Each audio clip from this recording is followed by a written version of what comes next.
everyone. Welcome. Thank you, Chris Gruen. That was beautiful. Let's give another round of applause to Chris for that beautiful music. It's such a pleasure to be serenaded with your voice and those poignant lyrics on a Saturday morning. Oh, hello, Woodstock. This is such a beautiful town. It was really bustling this morning. There's lots of activity and people about. It's really beautiful, and we couldn't be happier to be here with you this morning. We've been touring around the state with a group of candidates, progressive candidates, and engaging with Vermonters and distributing lawn signs, registering people to vote. It's been a really great series of events, and we've really been looking forward to being here in Woodstock. We're only a month away from one of the most important midterm elections in history, and now is the most important time for everybody to get involved. We had a record turnout in our primary. We should be really excited about that, and I think that we've got another record turnout coming on November 6th. We all have to come together and fight for the future that we believe in. Everybody needs to find someone who isn't registered to vote and help them get registered, bring someone to the polls who doesn't have a ride. We all have to do what we can to get everybody out to vote. As you've seen in the news, there's some very important work, a big fight going on down in DC right now.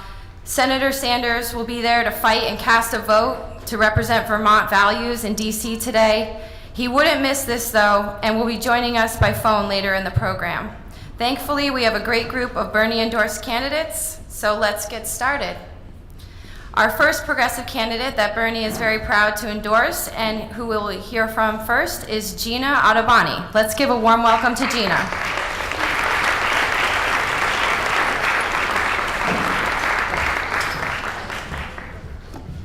Good morning, everyone. And thank you so much for coming out.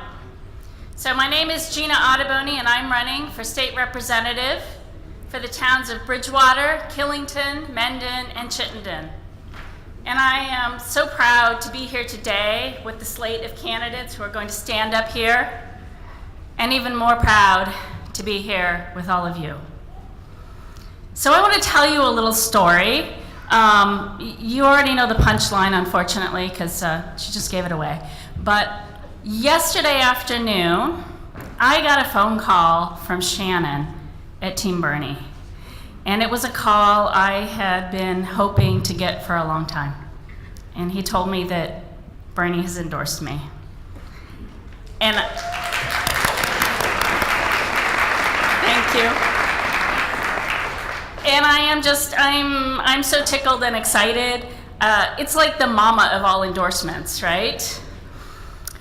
The other thing that Shannon told me was that I would get a few minutes to stand up here and talk to all of you. But I want to ask for your help. Can you help me out? All right. So how many of you want affordable health care? All right. How about affordable dental care? How many of you think that we need to do a better job providing affordable, accessible childcare? How many of you think that our students deserve a college education that doesn't break the bank?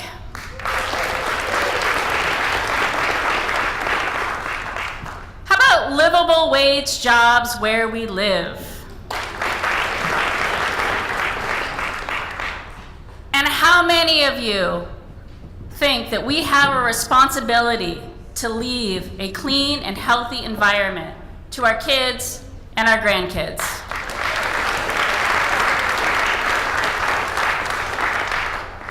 Yeah, me too. These are just some of the things that I will fight for in Montpelier. I want all Vermonters to thrive, not just survive.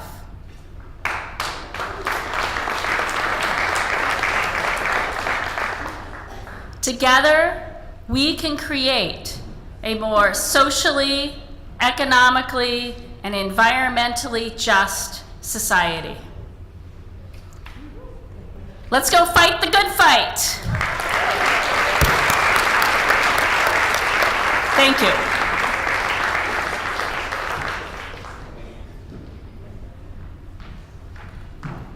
All right, thank you, Gina. Next up, we have a candidate I'm excited to introduce. She's someone whose list of important endorsements is growing exponentially, and according to a recent poll, is within striking distance from taking the governor's office back from our obstructionist governor, Phil Scott. She's someone who will work with the legislature in Montpelier to make Vermont a better place. Let's hear it for Christine Hallquist.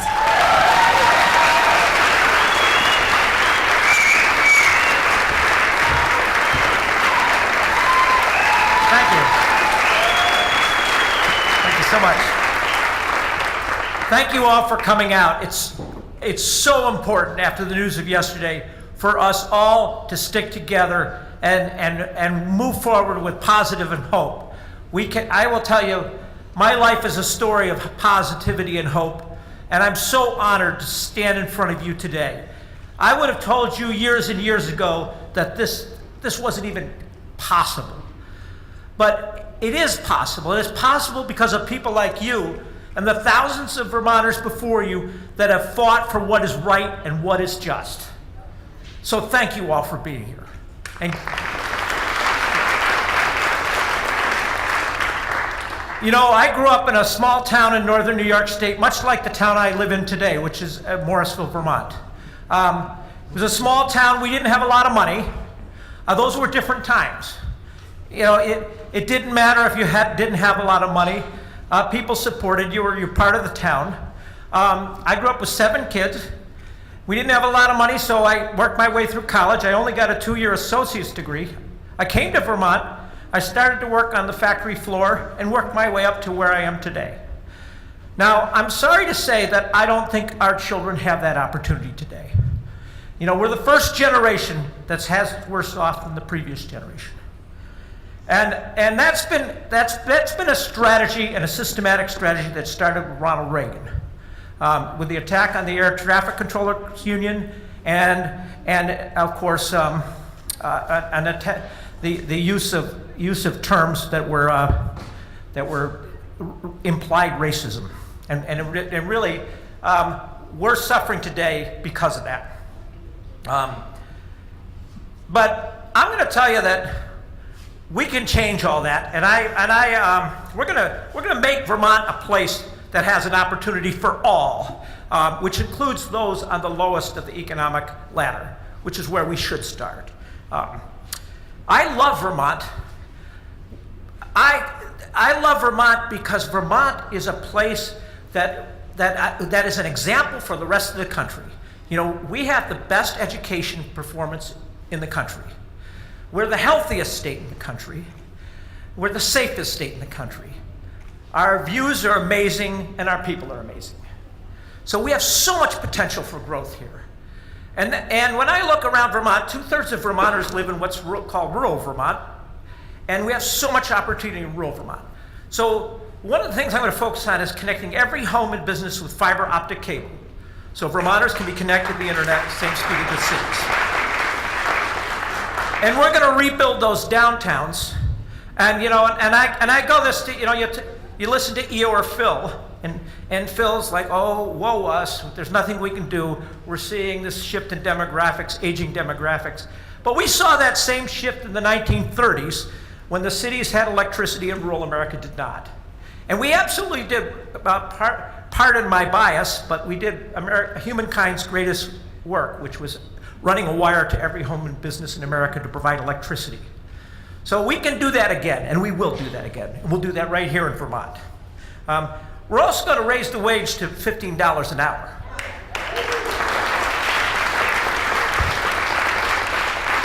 And that's on the path to get to a living wage. And I like to remind the young people here today that if we had adjusted the minimum wage for inflation since the late 60s, it would be $22 an hour right now. And most people got benefits back in the late 60s. So the minimum wage was over $50,000 a year. And if you think of $22 an hour, when I ask what does it cost to live in a 2-bedroom condo unit or home in rural Vermont, $22 an hour.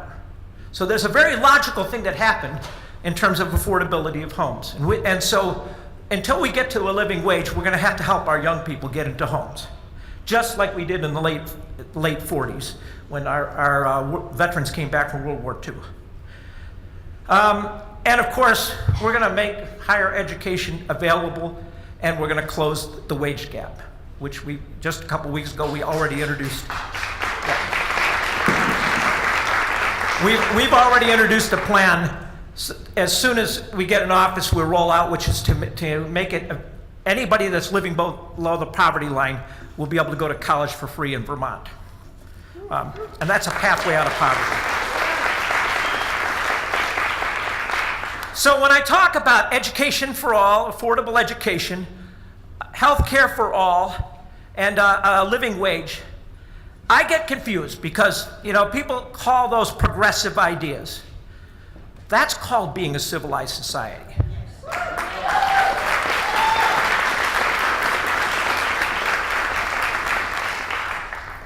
So when I talk about growing the economy, we're going to measure that economy by how the bottom 20% on the economic run experience it and what that growth is. Because who cares how big the economy is growing if the money's not getting to us, the working people. So our measure of success has to be how it's impacting the bottom 20% of the economic ladder. We've heard all this rhetoric, and I know no one in this room believes it, but you got to get the message out. We talk about all these great jobs that have been created, but yet even the last year, the working class has not seen an ability to purchase more, you know, and spend more. So we've got to make this accessible to all Vermonters. And those who grow our food should not have to worry about health care. And those who provide service in our hotels and restaurants, they shouldn't have to worry about going hungry. And no one should have to worry about losing their jobs due to an illness. Now, I have so much gratitude to Bernie. You know, Bernie has been leading on these issues for years. And I'm so grateful that Bernie is down in Washington right now fighting for what is right and just. So let's hear it for Bernie.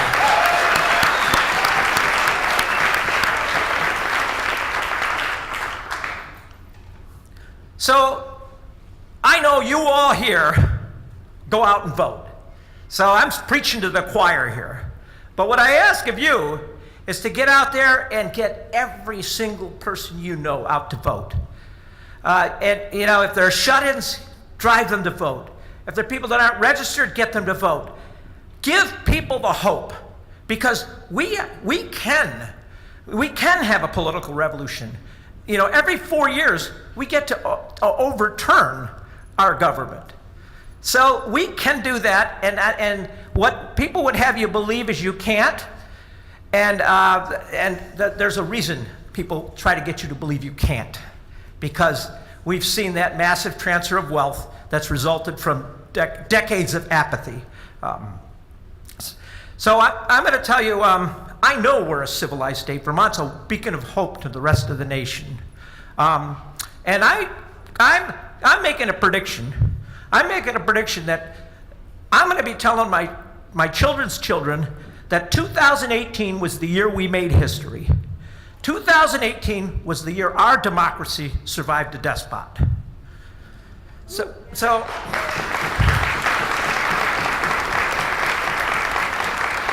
when I talk about achieving these goals like healthcare for all, we're going to work, and I've already started this work with other governors. We're going to form a union of states in order to achieve the goals of Medicare for all.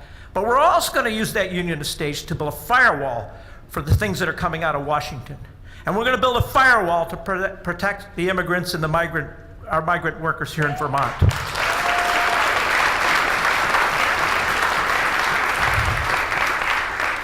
And I'm going to tell you also that for me, running for governor is not the hardest thing I've ever done.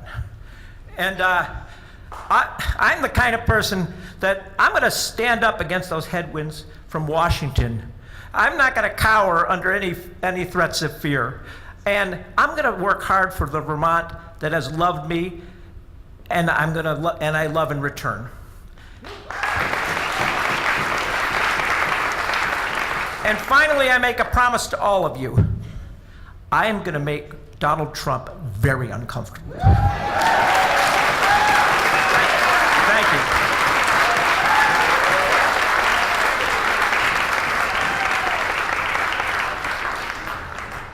All right, thank you, Christine. Are you all ready to make history on November 6th? I know I am. I hope you'll all be there. It's my pleasure to invite our next speaker to the stage. Since being elected in 2016 with over 66% of the vote, he has had a huge positive impact on the state.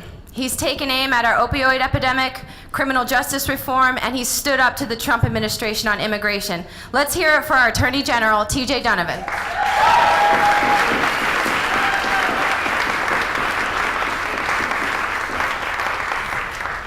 Good morning. Great to be in Woodstock, the only place in the state of Vermont where there's a traffic jam on a Saturday morning in October. That's a good thing. That's a good thing, absolutely. Listen, given last night's news, I want to acknowledge what I'm hopeful about. Chris Sale pitched a great game, and the Red Sox are up 1-0 to the New York Yankees. Absolutely.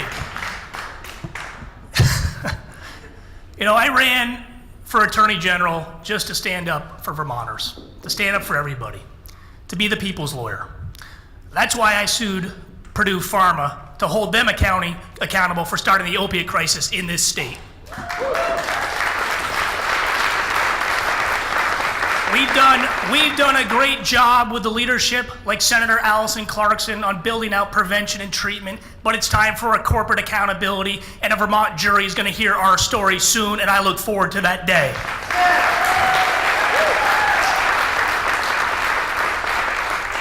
Because for far too long, we've dealt with the issues of addiction and mental illness and poverty with a jail cell. It is a failed approach. It's time for criminal justice reform. When we spend more money on locking people up in this state than sending them to colleges like UVM, Castleton, and Johnson, that is a misplaced priority, and we all have an obligation to speak out against it, because being poor is not a crime.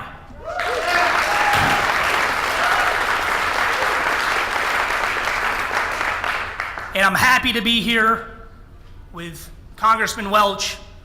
I'm glad that Senator Sanders and Senator Leahy are down in Washington fighting the good fight, because I know this.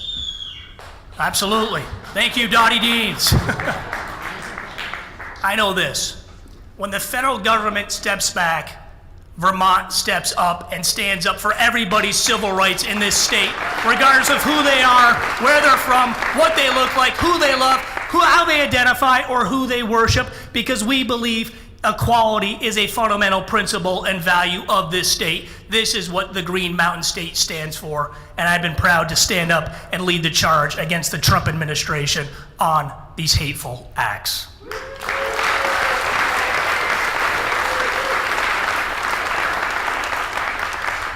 It's also talking about science and facts, things that we don't talk about anymore. That climate change is real. That's why we've said the EPA matters. You can't dismantle it because pollution doesn't know state borders. We're going to fight to make sure that we have clean air and clean water in this state and across this nation, because that is a fundamental right of every citizen of this state and this nation, and a value that Vermont holds dear.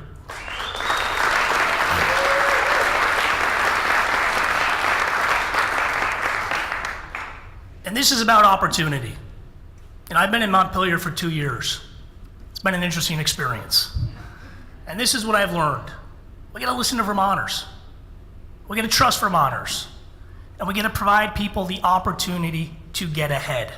Because everybody in this state deserves the opportunity to achieve their dreams based on their ability, based on their talent, based on their desire. But we also have to know this. that the starting line is not the same for everybody. We got to make sure that we provide opportunity and a hand up for everybody in this state to be a law-abiding, productive citizen, because a job is the best form of public safety. Let's work and give everybody an opportunity to get to work, to be a productive citizen, and achieve their dreams. That is what a safe and vibrant community is for everybody.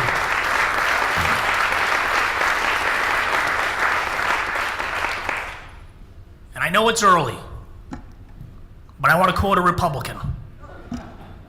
My favorite Republican.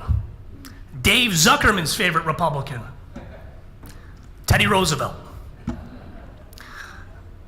Zuckerman last night was saying, bull moose, of Teddy Roosevelt, really the founder of the Progressive Party. But here we are, 30 days to go. 30 days to go to an election. And as Teddy Roosevelt talked about, it's time to enter the arena. Because no longer can we have cold and timid souls who know neither victory nor defeat. The stakes are too great. It's time to mobilize. It's time to organize. It's time to galvanize and get everybody out to vote. Your friends, your family, your coworkers, because the stakes are too great, and the opportunity is simply this: Vermont to lead the nation in common sense, decency, and a belief that equality for everybody is a fundamental right. We can do it, we can shock the world, and this country can change, and we can take this country back, this little brave state. We need your help. Are you ready? All right, let's go! Thank you.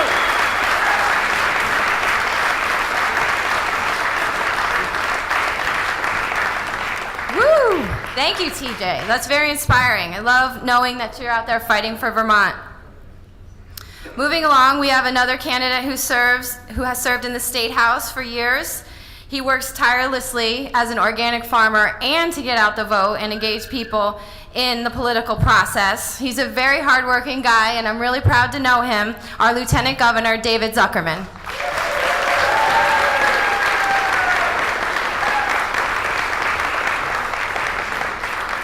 Thank you, Krista, and Chris earlier for great music and a lot of great words, and also thank you for interpreting.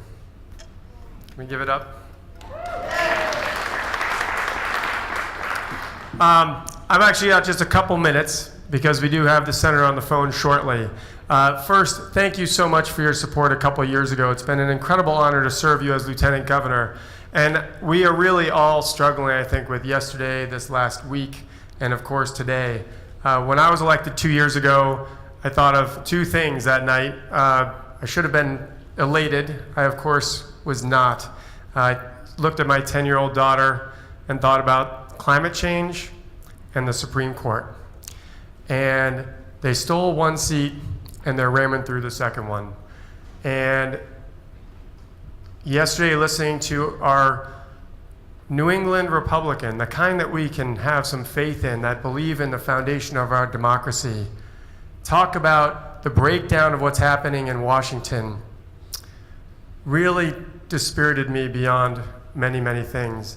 Because Susan Collins had the opportunity over much of the last 3 or 4 years to maintain what we all believe in the institution of democracy, and she went along with every single change that Mitch McConnell and others put through to get us to this point today, and then said, it's too bad it's all broken down, but I believe this person.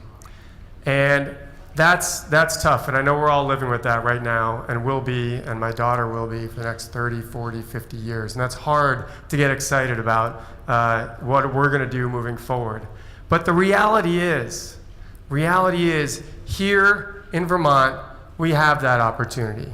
Here in Vermont, especially if we get Christine Hallquist elected and change our governor, we have the opportunity to do what's right for wages and raise the minimum wage, pass paid family leave. We have the opportunity to do what's right about cleaning our waterways and supporting our farmers so they can actually make a living instead of beating up on them.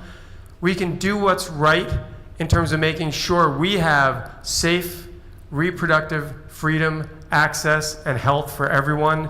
We can do what's right here in Vermont, and we're doing what's right, and we are leading the nation. And in part, we are leading this nation because someone has had vision for 20, 30, 40 years and has been an outspoken leader on so many of these issues in our Senator Bernie Sanders, who's the person that brought us here today. So thank you, Bernie. And let me tell you, he's the one that inspired me back in 1992 to engage in electoral politics. I thought it was a load of garbage. Corporate money was running everything, and it still is. But I never dreamed 25 years ago that I'd be in front of you all speaking as your lieutenant governor.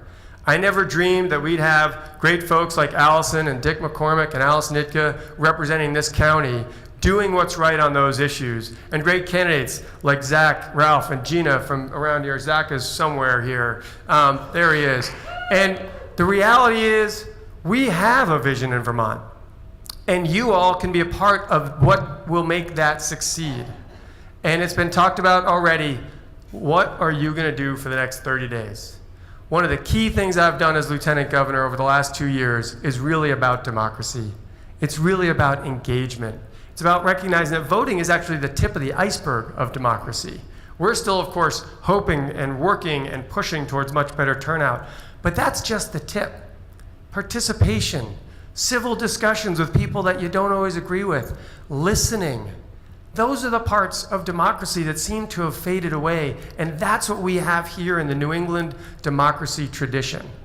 And if we in this room engage, maybe I've said to others, 15 minutes a week, you find time for a book group, you find time to go jogging, you find time for the things you enjoy, which is incredibly important to fill your soul.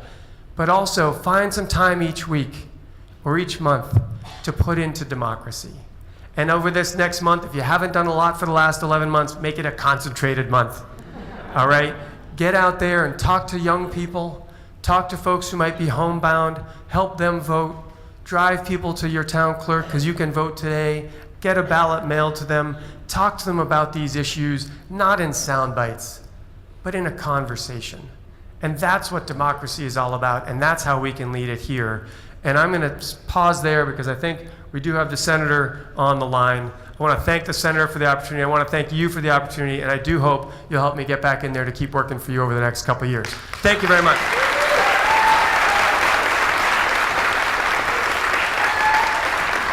Thank you, David.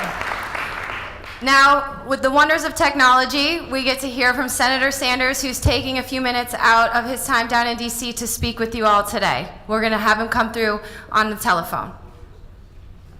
Okay. Good morning, everybody.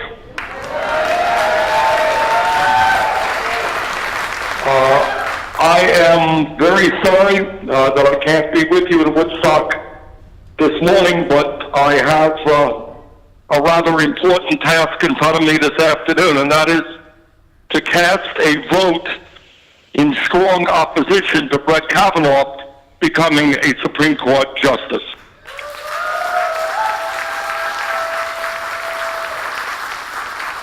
And I wanted to say a few words about Kavanaugh and the process and why I'm voting against him. I think the American people, in many respects, are not fully aware of the role that the Supreme Court has played in damaging the lives of working people over the last many years.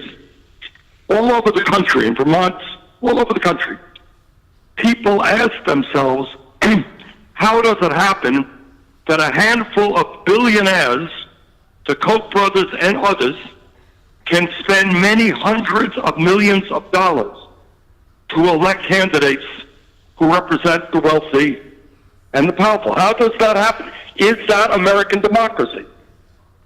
And the answer is that most Americans, I fear, don't know. That is a direct result of a Supreme Court decision on Citizens United by a 5-4 vote. That decision said billionaires can buy elections. That is what the Supreme Court does all over this country. In recent years, we've had attorneys general working overtime trying to suppress the vote, trying to make it harder for people of color, poor people, young people, to be able to vote. In Vermont, we're moving in exactly the other direction. We're trying to make it easier for people to vote, which is what we should be doing all over this country. How did it happen that state after state could move to make it harder for people to vote? That's a Supreme Court decision a few years ago, which gutted the Voting Rights Act of 1965. Today, in the only country on earth that doesn't guarantee health care to all people, there are millions of poor people, lower-income people all over this country who should be having Medicaid but don't have Medicaid because of a 5-4 decision on the Supreme Court, which said that Medicaid expansion is optional. I'm on the committee that helped write that bill. No one intended it to be optional. It was meant for every state in this country. That decision was 5-4 by the Supreme Court. So my first objection to Kavanaugh is that I had not the slightest doubt from day one that this right-wing political operative who worked with George W. Bush would be part of this hard right majority which would be working hard to represent the wealthy and the powerful against the needs of working people, women, the environment, and what we believe to be important. I had no doubt about that.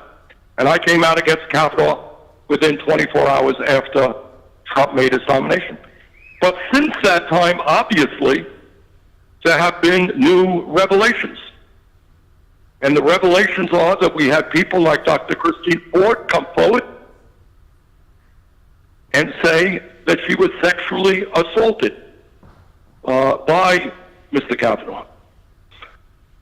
I can tell you, without going into the confidentiality aspects of it, I read the FBI investigation. It was absolutely a very limited investigation. It did not even, the FBI did not even speak to Kavanaugh, did not even speak to Dr. Ford.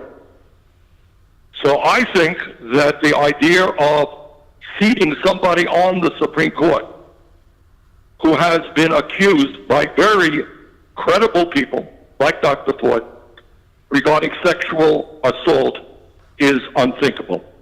And the third area that people should be cognizant of is that, and Senator Leahy did a very good job on that. He's on the Judiciary Committee.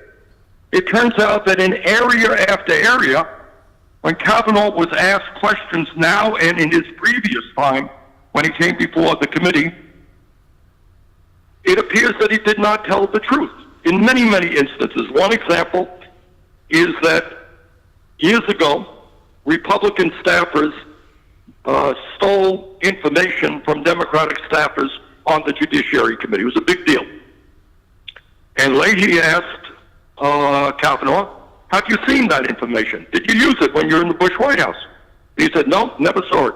Well, recent evidence suggests that was not the case. In terms of his drinking, the issue was not drinking. The issue was him saying that he did not have a serious drinking problem, and yet friends from high school, college, law school suggested otherwise.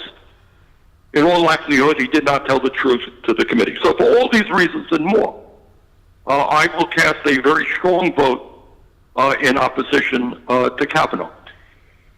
But what is going on here in Washington is a lot more than Kavanaugh. We have a president of the United States who, in my view, is the most dangerous president in the history of this country.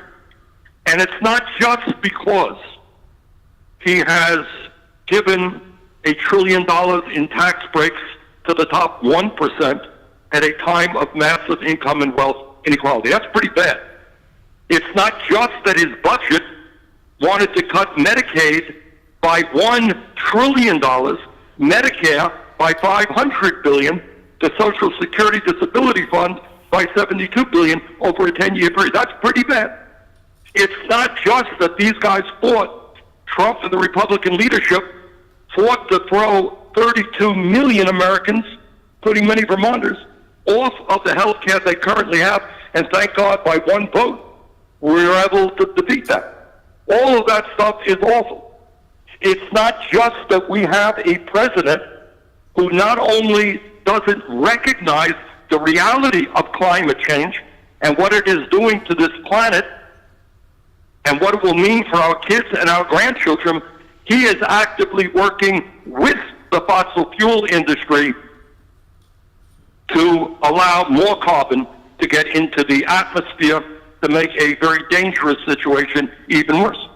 But on top of all of that, what this campaign is about, why all of us have got to do everything we can to elect the people in the room there, the candidates, statewide candidates, local candidates.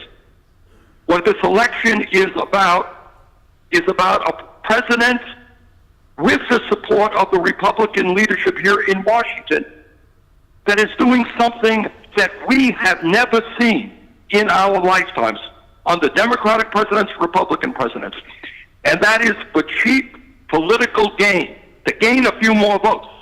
This guy in the White House is trying to divide our people up based on the color of their skin, based on the country that they came from, based on their religion, based on their sexual orientation, based on their gender. You know, men versus women. Every president, including conservative presidents like George W. Bush and his father, understood that when you get to the Oval Office, one of your fundamental responsibilities as the president of the American people is to bring people together. And this guy, in a way that we have never ever seen, is trying to divide us up. And by the way, when he does that here in the United States, he sends a signal to authoritarian type people, type leaders all over the world, that that is the direction that they should be going. And we're seeing a rise of authoritarianism. We're seeing a tremendous rise of anti-immigrant feeling all over the world, and Trump is playing a horrific role in that. So think about America. Think about what we used to be, leading the world in the movement toward democracy, anti-discrimination, dignity, and now we're moving the world and our own country in exactly the opposite way. All right, now that is the bad news, and it's pretty bad news. But I want to give you some very, very good news. And I feel very strongly and good about this. And that is, in the last few years, this country has moved at the grassroots level in a very positive and progressive direction. I want all of you to understand that. That just a few years ago, when a few of us here in Washington were talking about issues like raising the minimum wage to $15 an hour, all over the country, editorial board writers and conservative Democrats and Republicans said, that's crazy, can't be done, minimum wage is $7.25 an hour, what are you talking about? Well, right now, not only do we have 30 co-sponsors on my legislation in the Senate to raise the minimum wage to $15 an hour, more importantly, from coast to coast, we have cities and states that are moving in that direction. And by the way, very importantly, we need a governor in the state of Vermont who is not going to veto a $15 an hour minimum wage bill, and I thank the legislature for passing it, but is going to proudly sign that bill. Furthermore, not only the minimum wage issue, and by the way, some of you may not notice that just last week, my good friends at Amazon decided that it was in their best interest to raise the minimum wage for 350,000 workers there. So we're making progress in putting pressure on large, profitable private sector employers.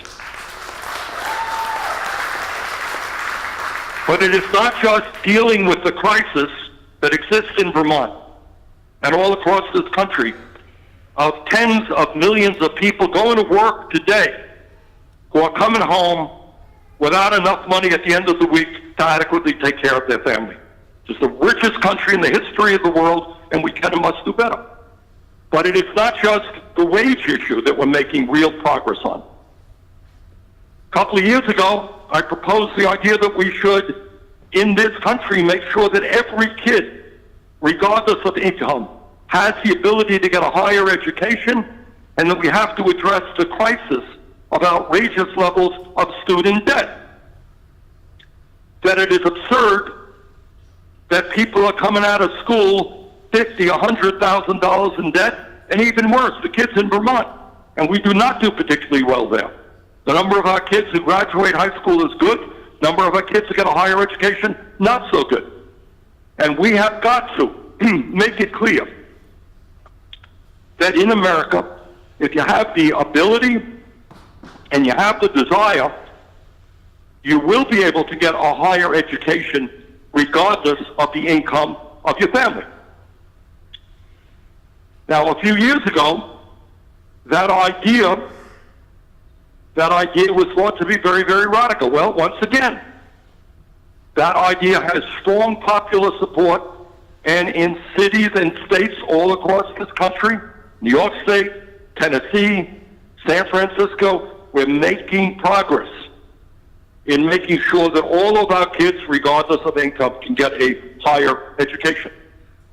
And the third area that we're making phenomenal progress is that when I and a few other people said that in America we have got to establish the reality that health care is a right, not a privilege, and that we have got to end the international embarrassment of being the only major country on earth not to guarantee health care to all.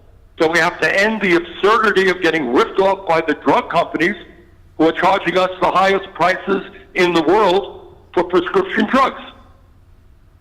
Now, a few years ago, when some of us said that this country has got to move toward a Medicare for all single-payer program, oh my God, I had editorial writers from, California to Maine saying, oh, it's a terrible idea.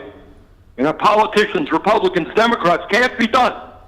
Well, I want you to know that the last poll that came out on this issue came out about a month ago from Reuters, consistent with other polls, shows that 70% of the American people now support a Medicare for all single-payer program.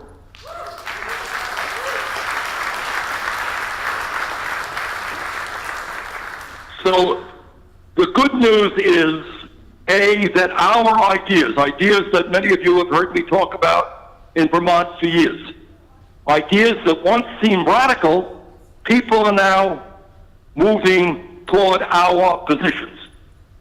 $15 an hour minimum wage, public colleges, universities, tuition-free, Medicare for all, criminal justice reform, immigration reform. These are ideas that today are part of what the American mainstream believes. In terms of climate change, we are also gaining momentum despite what is going on in the White House, because people with their own eyes see what is happening. If you're in Florida, and I was in Florida, and you see the algae that is there, and the knowledge that Miami Beach may be underwater in 50 years. If you go to Minnesota, where people used to do ice fishing and they no longer do ice fishing, go to Burlington, where the lake used to be freezing over all of the time, not the case anymore. You look at the agricultural areas, where the nature of crops are changing because of the climate. People are seeing that reality. They're seeing California burn with unheard of levels of forest fires, heat waves in Europe, India. People are seeing it. And what we have got to do is not only stand up to Trump, but in Vermont, we have got to lead our country in terms of energy efficiency, in terms of such sustainable energies as solar, wind, and other technologies. And if Vermont can lead America, America can lead the world. And what that means, by the way, is not only combating climate change, it means lower fuel bills for working people, and it means the creation of millions of good-paying jobs. So we have that opportunity now in Vermont to lead the country and lead the world. Let's get to work doing that. All right, last point that I want to make is that in this country, what we are also beginning to see is a revitalization of American democracy.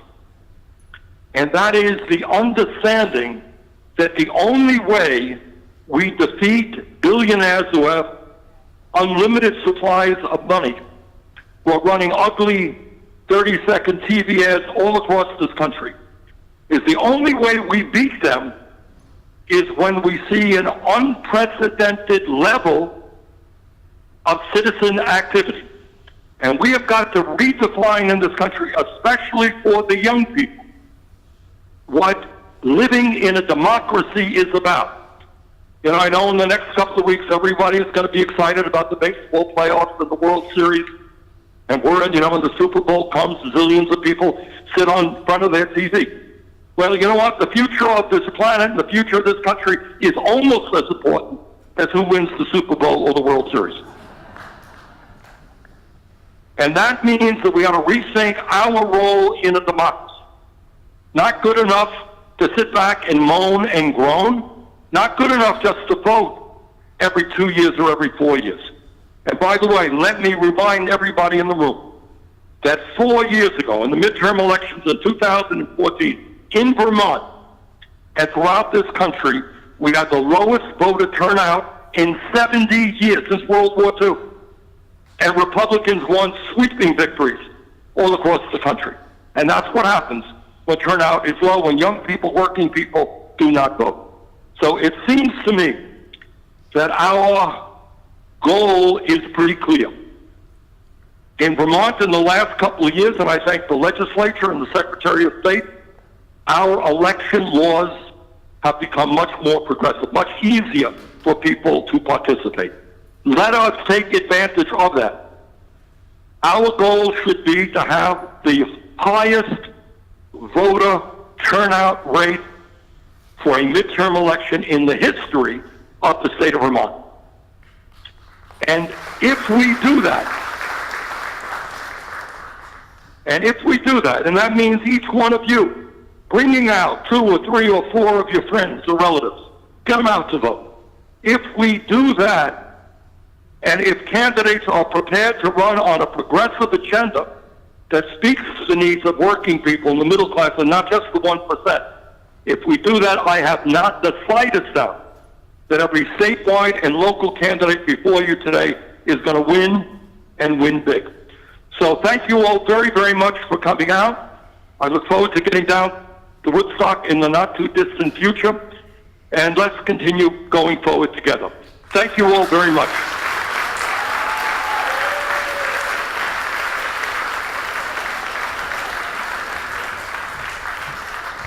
All right, nice job, team.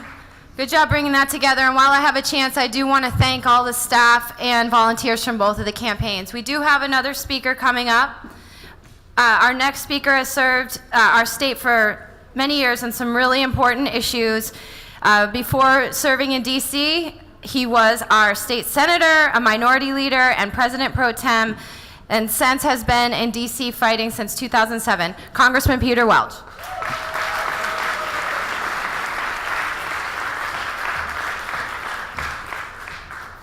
Thank you very much. It's good to be home.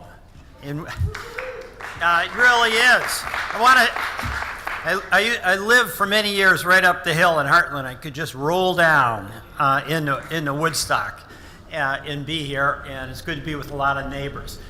I'm going to be brief, but make 2 points. You know, one, what is politics really about? It's about us trying to realize the kind of future that we can have as individuals, but it's understanding that in order for each of us to succeed individually, we've got to do it together. We have to have a process whereby we work out differences, but in a way where the goal is to have everybody be able to take a step forward. There's a new definition of politics in Washington, and it's winner take all. And that's what you're seeing happen in all those issues that Bernie talked about. And I'll just give one example of that. This abominable tax bill and this abominable effort to repeal health care. Paul Ryan, Mitch McConnell had a goal: lower taxes. But not lower taxes for you, not for most of you. Now, there's a lot of 1%ers here, so you're doing okay. But that's who it was for. $2.3 trillion added to the deficit. 87% of that went to the top 1% into really profitable corporations. And a few nickels and dimes went to some folks in the middle class, depending on whether they lived in a state where they had the ability to deduct property taxes in their mortgage interest. $2.3 trillion added to the debt. So who's going to pay for that? Because even folks I spoke to who got maybe a couple $100 back, said, look, I'm not expecting my kids and my grandkids to pay for my tax cut. That's not how it works. The way it works for most of us as parents is we like to sacrifice for our kids. It makes us feel good that we're doing something, that are giving themselves the shot to move up. It's what Christine said. We're now in a world where the kids that we have less opportunity than the opportunity that our parents gave us. Paul Ryan and Mitch McConnell were fine with that. That bill, by the way, was written in secret. No hearings. And you know what? They were smart to do that. They blew up the political process, but the reason they were smart to do it is because if anybody had a chance to show up and say, what do you think about this tax cut? They'd say, what are you smoking? That's really what would happen. And then the health care bill. I'm on the committee, as Bernie was, that wrote the health care bill. And in that committee, when we wrote it, we had 140 hearings. All kinds of witnesses from everybody. This time, I showed up at 10 o'clock in the morning to the committee room. They locked the doors. They passed out the bill that, again, was written in secret in the Speaker's office. In secret. So secret that most of my Republican colleagues didn't know what was in it. But they didn't need to know, because they knew it was time to vote yes. Let's repeal health care, take it away from 32 million Americans. Lock the doors. 27 hours later, when everybody's exhausted, we vote on party lines. And it turns out that bill that was advertised as doing something really good, it was doing something really bad to repeal health care for 32 million Americans. All done in secret, no process, no democracy. That's what is happening. And it is just this huge wealth transfer. It's going from middle income and low income Americans to the very wealthy and to corporations that are more profitable now than they have been since before the Great Depression. And we cannot have a democracy if we don't have a commitment to an economic agenda that allows folks to build a middle class, and for folks striving to get into the middle class to have a shot to do that. That is under assault day in and day out in the United States Congress. And the latest on that, the so-called Farm Bill that passed out of the House on a partisan vote, it's the pride and joy of Paul Ryan, who has been so massively disappointing that the goal of that so-called Farm Bill is to deprive farmers of the opportunity to provide nutrition through the food stamp program to millions of Americans, mostly children, many seniors, and many, many veterans. That's what's going on. And what is, one of the reasons I think so many of us admire Bernie is that when it comes to politics, it's about us imagining what's possible. And we in Vermont, what we imagine is possible always includes what can we achieve together, not what's in it for me. And this brings me to my second point. Joe DiNatale, I just had a very brief conversation with you, but you made a critical point. Why don't you stand up? Because I think it's really... All right, I'm embarrassing him. But I'll tell you, he spoke wisdom. He served 6 years in the Marines. And he mentioned to me that on all these issues that Bernie mentioned, healthcare, climate change, poverty, he's with us all the way. But what he identified is, I think, the heart of the challenge we face. What's under assault right now are the guardrails of democracy. That is what is at stake. And that's why so many of us, every single day, we wake up with a pit in our stomach and some anxiety. We can have a fierce battle about taxes and about health care and about the best way to address climate change. Those are important issues, and a confident nation faces them. And we'll lose some of those fights. But if we have the guardrails of democracy that are so essential, we'll live to fight another day.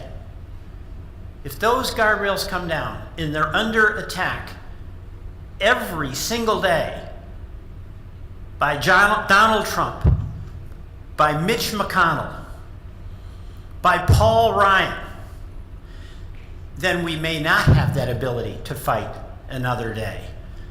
And what I see is that many people, and I very much among them, agree with Joe.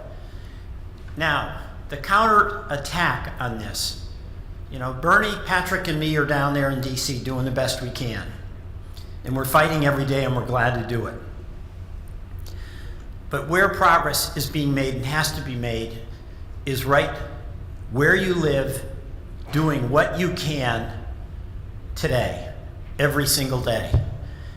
We're fortunate in Vermont that we respect that democracy. We're here today in solidarity because we're committed to that democracy. And the one plea I would have with everyone here is that as discouraged as you are when you watch that news and you see the effort to take away food stamps, the effort to take away health care, the ramming through of this totally inappropriate Supreme Court justice, don't let your despair over that stop you from doing what you can where you are today and every single day. The future of our democracy is going to depend on people in Vermont and people around the country who say that is important to us and we're going to fight to preserve it. And the one piece of good news I'll leave you with, the Constitution says every 2 years we elect the House of Representatives. And it serves as an opportunity for the people of America to send a message to the President of the United States that, you know what, we want a mid-course correction. And I do believe that when the election comes, we're going to see across this country a repudiation of Trump. This election is about Donald Trump. And I am increasingly confident we're going to have a Democratic majority in the House. And our job will be to stand up and defend that democracy so that we get back on track. And through a democratic process, we can resolve the challenges by facing them rather than ignoring them, by uniting rather than dividing. This is an extraordinarily important time in our country. All of us here, by our presence, acknowledge that and join in a mutual commitment to defend our democracy. Let's get out to vote. Let's do the right thing. Let's hang in and help each other. We're going to get through this. Thank you very much.